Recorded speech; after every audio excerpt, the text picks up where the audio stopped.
I've heard that also that this technology is actually really coming, right? And it's not just like the cinematic experience, but like you can hook yourself into a game or whatever it is, and then basically your brain is somewhere else where your body's like almost like an avatar type situation. Exactly. Yeah. And that could obviously you could use that for games, or it could be a you could even use that for like a vacation, right? I mean, you don't have to go anywhere. Like the holodeck in Star Trek or whatever exactly. it is. Yeah. But that's really awesome in many ways, but it's really fucked up in many ways as well, right? I mean, it's so fucked up when you think about it. Because I mean, like when they bring back like Tupac from the dead or Princess Leia from the dead, I mean, where do you draw the line on that? I mean, that's just weird and bizarre. On the one hand, you give new generations access to these people who would have never seen a Marlon Brando or a Tupac or whatever it is on screen, and then on the other hand, like they're dead. Leave them the fuck alone. You know what I mean? Yeah, just recreating them over and over again. Right? Exactly. Yeah. I went to see Terminator instead of the Gemini Man actually, and then I don't know if you ever I did the new one, the Dark Fate. Yeah. So in the beginning where it goes back to Sarah Connor. Yeah. She's in like. Wait, like spoilers, Panama. Everyone, by the way. Yeah. In Panama or something. So it was like Costa Rica. Costa Rica. She was sitting down, and then Terminator comes in and kills John Connor, right? I mean, but they were actually young, right? I mean, she was like how she was in Terminator 1 or 2, and then John Connor was there really as the same Edward same Furlong, age. I think his name is. Yeah.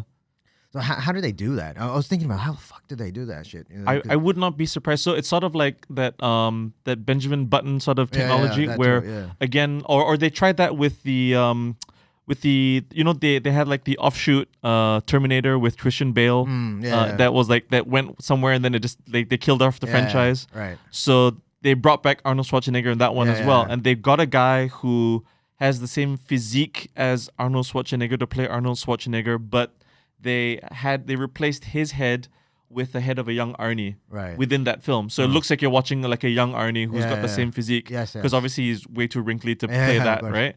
And so I would not be surprised if they use similar, if not the same technology of someone with a similar physique as a young Linda Hamilton, as a young Edward Furlong, and then take a pastiche of all their old outtakes and footage from previous films, and then like plunk that on top. I see. It's so they can do any type of facial expression then. It's like your deepfake technology, right? Where on the one hand you go, wow, that's incredibly that's incredible that you can manipulate a performance out of anyone. But also the fact that you can manipulate the performance out of anyone is so scary if it is inappropriately used. You know what I mean? Totally. And again, where do you draw that line? And then and where do you say, oh, but I'm doing it for art's sake? But there are also people who say this technology were really great in other hands and in other purposes where, political ads like I forget who it is. There's a governor right now in America who is purposely running ads about Mitch McConnell being pro. Is it Mitch McConnell or Lindsey Graham being pro Green New Deal? Right. And people are just lapping that shit up, thinking it's like, I can't believe my Republicans is into like the Green New Deal, but it's what's happening. And it's scary to think that that's happening. Yeah, it's true. I mean, or Hugo Chavez can live forever as well, right? Right. Or worse, in the worst scenario, you have your old school dictators coming back from the dead. You have Hitler who's delivering another speech again, and then already there's a problem with the white supremacists and neo-Nazis. You don't need another freaking like Matrix version of him to lead a new generation. So wrong on so many levels. Well, the thing is, like, it doesn't even have to be a real person, though, right? So let's say you can start making your own fictional character and then putting that. So then, that you'll never see that person, right? So you don't have to worry about them, being assassinated, or they age, they have a mental breakdown, they start killing everybody else. I mean, you can perfectly maintain a North Korean regime with a fictional head of the state, and run the whole country and forever, right? Because if you've recorded enough footage of him and enough audio clips of him, you can you can manipulate that for years, and you wouldn't know that he died 50 years ago. But it looks like he's never aged, and he's the glorious eternal leader who literally is an eternal leader because he doesn't age a day. That you're right. That I didn't think about that, and that's scary to think that could potentially happen. Yeah, because that's what most dictators want, right? They want to live forever, right? Yep. And they're always thinking about ways to live forever. So why not, get them a digital version of themselves that can live forever, right? I mean, we already have that technology, so it's actually really possible.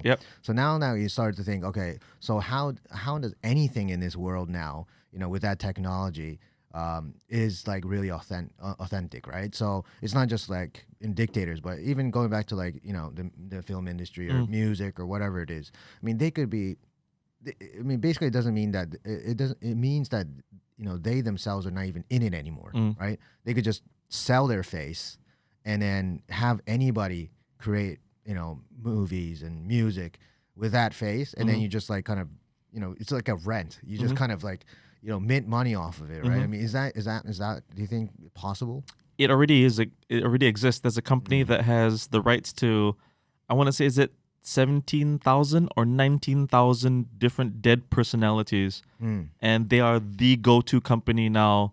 If you want to revive a dead person and you want to rent them or create either a hologram version of them, or you want to use their likeness in films or TV shows, you can actually begin to approach this company for that. And I don't know. I'm not for that at all. There was a movie with I think it was Al Pacino. I forgot the name of the movie. Maybe I'll look it up later. But he creates this beautiful lady. The AI. Is it not AI or something like that? No. Is it with Scarlett Johansson? No. I can't remember. It was some model. I mean, in reality, it was some model, right? I mean, but she didn't exist. So he just made her out of nothing, right? Okay. And then but she was the main actor for all the movies and everything. So everything was completely fake. So you go into the studio, there's nothing but a TV screen or like a monitor and a computer set, and it was just Al Pacino sitting there, right? Okay. And so when I watched that thing, it's like, then now you actually, this is like a long time ago, right? Maybe more than 10 years ago.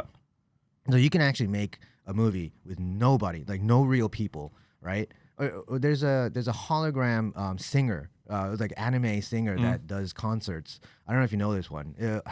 I forgot the name. Some Japanese name. Okay. But she does concerts, right? And she's completely an anime character, and it's a hologram. And then everybody's going to her concert again, like and so basically you could make that into a fictional person as well, and then make whatever you want out of it, right? Maybe you don't look cool, you don't look beautiful, so you just make yourself look hot or gorgeous, whatever it is, and then sing to it, do whatever you want with it. But then the fictional character goes on as a hologram. Yeah. I mean, look, I'm familiar with some of these things that you're talking about, and again, it goes back to that credibility versus visibility thing, where the more stuff like that gets proliferated, at a certain point, people are gonna go, yeah, but I'm tired of the fake.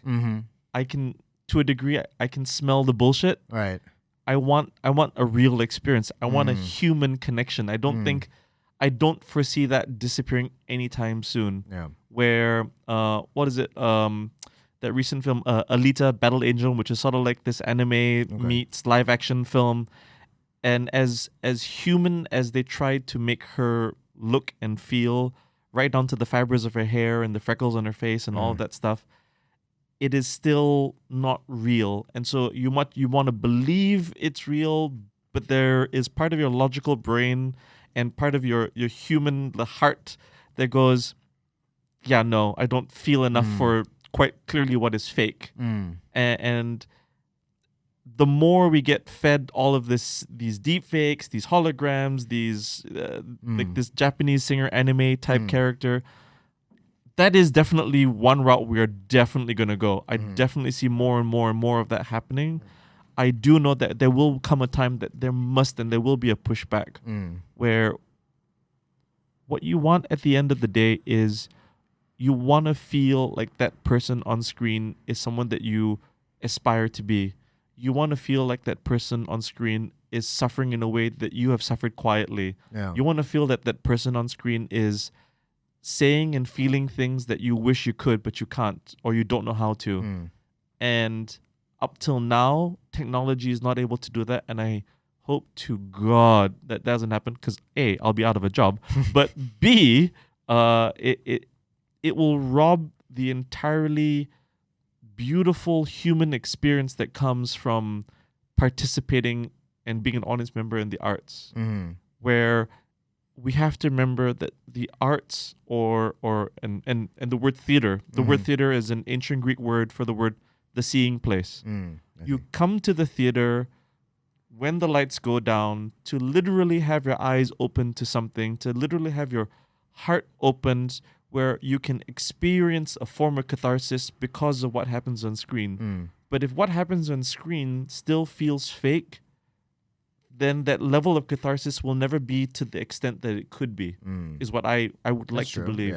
Yeah. You know what I mean? Like, I'm sure as thrilled as people are watching this Japanese anime, fake, whatever it is, it's not nearly the same as, say, watching, I don't know, like a Michael Jackson in live in concert, or a Frank Sinatra croon a number to you and look you in the eye, you know, and you're like, oh, that's just not going to happen from an anime. You know what I mean? Yeah.